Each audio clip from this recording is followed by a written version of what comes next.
სამუშაოების შეწყვეტამდე რამდენიმე წუთით ადრე მას მერე რაც წვიმის შესახებ ინფორმაცია გარცოლდა, გმირთა მოედანზე პრემიერი და შინაგან საქმეთა მინისტრი მივიდნენ. ვახტანგ გომელაურის ინფორმაციით მოსახლეობას საფრთხე არ ემუქრება. ლევან კვატაშიძეა მომის პირდაპირ ეთერში. ლევან დეტალებს ველოდებით ჩვენგან. დიახ თამარ, ჩემს უკან კადრშიც ხედავთ მძიმე ტექნიკის ნაწილს, რომელიც გაჩერებული და ამოყვანილი იქნა სტიქიის ზონიდან.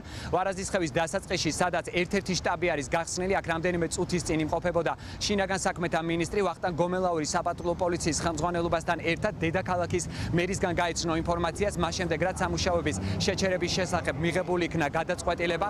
სტიქიის ზონის სამივე წერტილში კი ყველანაირი სახის სამუშაო უკვე მთლიანად არის შეჩერებული, ტექნიკა გამოყვანილი იქნა და გაჩერებული არის ახალი გზის დასაწყისში, რომელიც გადაკეტილი არის სპეციალური ლენტით და აკრძალული არის უკვე ამ ტერიტორიაზე შესვლა. გამოყვანილი იქნა ასევე სამუშაო ჯგუფები და მათ შორის მოხალისეები ვერის ხეობის იმ ნაწილიდან, რომლებიც ეხმარებოდნენ შესაბამის ჯგუფებს სამუშაოებში.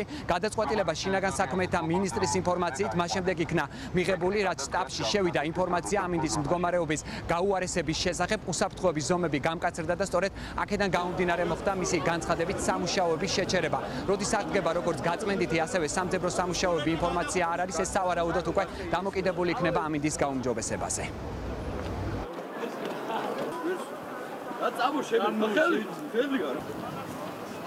ევაკუაცია გამოცხადდა, გამოიყვანეთ უბრალოდ ეს ჩვენი მოსამსახურები, ჩვენი თავდაცვის ასევე შინაგან საქმეთა სამინისტროს ასევე მერის სამსახურები, იქიდან გამომდინარე რომ სინოპტიკოსებმა მივაწოდეს ცნობა კრიზისების მართვის საბჭოს, შეიძლება მოვიდეს ნალექი არ არის საფრთხე თბილისში ვთქვათ, რაც ის დინალექს არ არის საუბარი, არის ვერის, მდინარე ვერის სათავეში. შეიძლება ის უკვე ჩამონგრეული, რაც ჩამოშალე დიდმა წყალმა, კიდე გამოიწვიოს ეს გრევა და აქედან გამომდინარე რომ მუშაობენ ჩვენი მაშველები, მოხალისეებიც არიან აქ მდინარის პირას. შეიძლება ადება გამოიწვიოს და პატარა რაღაცა ჩამოუწოლები, მიწის ჩამოყრები, მეწყრული კერები შეიქმნას. აქედან გამომდინარე გამოვიყვანეთ ჩვენ ტექნიკაც და ცოცხალი ძალაც.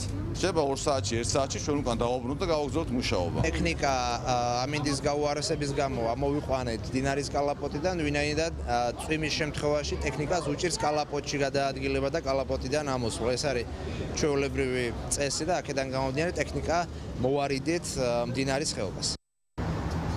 როგორც მოისმენთ, ასეთი არის მდგომარეობა სტიქიის ზონებში, მათ შორის ვერეს ხეობაში, სადაც მთლიანად არის შეჩერებული ყველანაირი სახის სამუშაო და გამოყვანილი იქნა გადაწყვეტილებით მძიმე ტექნიკაც, როგორც შინაგან საქმეთა მინისტრი აცხადებს, არ არსებობს პანიკის საფუძველი და საფრთხე იმისა, რომ მოსახლეობას შექმნას რაიმე სახის საფრთხე, რადგან მისი განმარტებით 13 რიცხვის შემდეგ მოსაზღვრე ტერიტორიებიდან მთლიანად იქნა გამოყვანილი ადგილობრივი მოსახლეობა. დიდი მადლობა, ეს იყო ლევან კვატაშიძე.